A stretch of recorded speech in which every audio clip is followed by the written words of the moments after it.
You're about to listen to a Metal Express Radio exclusive interview. Head on over to metalexpressradio.com for our latest rock and metal interviews. And while you're there, check out our web radio, read our reviews, and rock and metal news. Enjoy the interview. Hi, this is Mick Burgess. I'm now joined backstage by Nicke from the Backyard Babies. Nicke, how are you doing? I'm good. I'm very good. It's good to see you. You're a couple of shows into your UK tour with Black Star Riders and Gun. How's it been going so far? I mean, it's really, we're overwhelmed by, Black Star Riders being the nicest guys, and we actually just done 2 shows in Glasgow so far. These guys been out for a week before that, and I've been to Glasgow before, and it was great, a great room and a great audience. And the thing was, like, we weren't really sure what type of tour that we wanted to do at this time right now, and this tour got offered to us, and we're like, okay, wait a minute, I think this will be perfect, because it's really hard for us to find a band to tour with, whether you are a special guest or you're co-headlining or whatever. And we didn't want to do like our own headline tour at the moment, because we want to wait for our next release. And this tour came up, and the thing is, let's say it was about 1,000 people every night, and I think that 80% of them never been to a Backyard Babies show before, and that is the main purpose with this tour for us. So it's really great. Long answer to your question, but so basically, you're putting yourself in the shop window, winning some new fans. You'll come back again in a couple of year or so and do a headliner. That's what we've been doing our whole career, mixing headline tours with support tours, and then you gain a little bit more fans. You come back and play, and then now, since we had a long break for 5 years, and we just started to play again 2 years ago, this is some kind of building it back in the UK. I mean, we really like to tour in the UK. We have a great fan base in the UK. We love the fans in the UK in general. So this is a very good way for us to, not that many new kids at the show though, but plenty of old people like us coming. There's plenty of old people like rock and roll in the UK that you need to win over. Yes, for sure. Scott Gorham was obviously a member of Thin Lizzy throughout the 70s and early 80s, and now he's a guitarist in Black Star Riders. I mean, I assume Thin Lizzy were one of those bands you listened to when you were growing up? I'm going to be brutally honest by saying that I kind of got into Thin Lizzy when I was older, because when we grew up, there were 2 types of things that we were impressed with. There were like the punk, like the Sex Pistols and Ramones and New York Dolls and all that stuff, and there was the heavy metal, and fucking Iron Maiden and stuff like that, and then bands like Guns N' Roses came along, and then it all got clear. They were the mix, right? So Thin Lizzy has been somewhere in the in the periphery.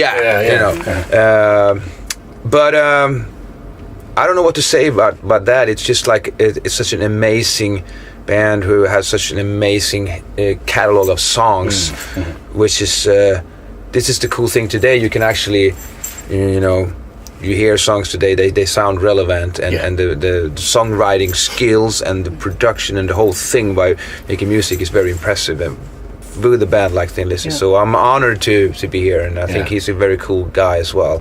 And I've known, of course, Ricky for many years, so it's So do you go on stage first, or is Gun on first? No, they went on. We went on first because Gun is obviously from Glasgow. But now the rest of the tour, Gun is opening, we are second, and Black Star Riders is headlining. So how long do you get on stage each night? I think we play for about 40 minutes or something. Right, because you've got 7 albums to cram as much as possible in, so how are you going to manage that? Well, I think we are, as I said, we have been doing headline tours mixed with support tours throughout our whole career. So we're kind of used to stripping our set down to 30 minutes or 40 minutes. And I think we are a very high energetic band, and sometimes it's kind of cool. It's just going out like that. Audience go, what the fuck happened, And I think we enjoy that in a way. So, of course you want to play a lot of your songs, but I have one of my favorite bands is the Manic Street Preachers, and they always had the thing that they never did encores. They went up and they did their fucking hour, and then the set was made for that. And I think we're kind of the same type of band. We don't like to do. The shows shouldn't be too long, you know. Yeah. And I'm a music fan, of course, myself. But even when I go see my favorite bands, you know, I get a little bit after an hour, you know. Okay, I need to go take a pee or whatever, you know. So I think it's, of course, maybe 30 minutes is a little bit too short. But 40 minutes will be a very good thing, you know. You know, but you can make a good impression in 40 minutes. So you don't like to go for the rush 3-hour approach. Well, yeah, I think it depends on what kind of artist. I saw Bruce Springsteen last summer, and he played for fucking 4 hours. Yeah. And it was not a single moment that you felt bored or anything. I mean, how the fuck does he do that? But, you know, no, we could never do that, no. Because you've done 6 studio albums by 2010. At that point, you split as a band. What, were you just burned out by it all at that point? Did you just want to do something else? Yeah, I mean, and actually we did not split as a band. We went separate ways with the last kind of statement saying that we are going to take a break. Whether you believe it or not, we are going to take a break, but we don't know. There is no plan what we're going to do. There's no like we take a break for a year or 2. I know that Dragan said sometimes we're taking a break for only a year and then we're going to start again, but I'm like, no, it's going to be much longer. Which and it was much longer. But I think it was mostly my idea. And it had to do with a lot of things. If you're talking just about the music, I totally think we hit the wall with, you know, inspired by anything. And the music scene was changing a lot. You just had a number 1 album though, hadn't you? In Sweden. Yeah. You just had a number 1 album in Sweden at that time though. Yeah. It was like we released the self-titled album in 2008 and we toured that heavily. And then we did a kind of 25-year anniversary thing or 20 years anniversary, I don't know. But I mean, musically we were like, we got to find some inspiration or find some energy, and also what I was going to say was that you could feel the winds are blowing, really weird things with album sales are dropping and the music industry is changing around. Record companies are getting really anxious about everything, and it's not. I mean, we started this band like. For real, you know, we started to tour and we tried to live the rock and roll dream, you know, and I felt that everything that we have been struggling for, that was our inspiration and our like, you know, what we're struggling for was kind of falling down a bit, you know. Rock and roll was just completely fucking boring. Everything was just so fucking business. Yeah. And with social media and with streaming and with everything, you know, the rock bands today, I mean, well, yeah, I quit drugs and alcohol way back and I live a sober life these days, but I'm saying like, fuck boring thing starting a band today. You have to be your own little fucking social media expert. You have to have the pledge campaign and you have to fucking know everything. You be your own lawyer and everything. It's really fucking boring. That's not why you start a rock band, you know. Rock band is about being rebellious. So, with all that said, and all my personal issues, you know, with the drugs and alcohol and family things and stuff, I thought it was a good idea to take a break, you know. Yeah. And looking back in the mirror, it was the best. It was a genius move because we actually got the time to be away from each other. We've never really been that, and we got the chance to experience new stuff music-wise, Dragan and me. And by reforming or getting back together again, we actually started to realize that there was a fan base that wanted us to start play again. Because when you're just doing it over and over again, you don't really know what's going on, you know. And I don't really think we would sit here today if we just had we continued. Yeah, maybe the band would have been split up. I don't know. Yeah, you brought it to quite a natural conclusion with the 20th anniversary box set. You put four discs out. Yeah. Nice book collection. Yeah. I mean, did you empty your archives with that release, or is there still a few bits and bobs lying around? No, we kind of emptied our archives a little bit, but yeah, I mean, I like the book thing with the photos because I think this band is a very, you know, visual thing to I'm not sure about all the you see these days people are packaging their career in different way to try to sell, because that's why you're making the money, try to sell on tours and stuff like that. You know, I wouldn't like, I'm not saying we're cheating the fans for that one, but I think the most valuable thing in that release was the book with the photos, you know, and the rest is just like a bunch of fucking best of and B-sides where you probably can find somewhere else. You know? Yeah. Still a nice package though. Yeah. So you pay for the packaging and then you pay for the photos. But. Yeah, because I mean, bring you up to date now. You know, 4x4 was released. You know, it's your latest release. Yep. I mean, was it important for you when you got back together again as a band, not just to go out and play your old stuff, but to be creative again? Yes, it was very important. I mean, not to mention any names, but there is a big band right now who decided to reform, even though they say they will never do it, not in this lifetime. And I love that whole thing. And I don't know if Guns N' Roses should write new music or if they just should play. I don't know. I'm not sure, because I'm comparing us with Guns N' Roses in a way, but in a very small scale, of course. But the thing is, what I'm going to say is that it is a dangerous or scary thing to start writing new material to present for your fans and for the new fans of you that have such emotional relationship with your past, right? You want them to be happy, and you yourself want to write music that you feel comfortable with, and also you want to make music that has a chance to become some kind of, you know, a popular song, whatever. So all this stuff goes on in your head, you know, and it feels like today also the climate of all these trolls on the internet, like they're never satisfied. Whatever their favorite bands are doing, that is not good enough. You know what I mean? So I guess like actually sitting around probably thinking like, whatever I'm gonna do, they're not going to be happy anyway, so let's fuck that and just do an amazing tour. I'm going to sing a little bit with AC/DC as well, but then, you know, and that's what they're doing, you know. So, but for us it was important to have some kind of release, because I don't think that it would be more, it's more honest. I think the fans who would come and see our shows, they would be more open-minded and honest, like welcome us back if they knew that there was new material as well. So they were not thinking like maybe they're just doing this to create some extra cash out of this, because, and also we never really said again that we have split up and this is a reunion. We said we're taking a break, and now the break is over and here's a new fucking album, you know. And we are writing now for another album or whatever. So that's the difference between our kind of breakup and other bands, like, you know. I do quite like the sort of motor vehicle reference. You know, there was 4x4 on the new album. Your debut was diesel and power. Is there a sort of vehicle theme, or is that just a coincidence? Yeah, that's definitely a coincidence, I think. But on the other hand, you never know. Coincidences maybe somewhere aligned. No,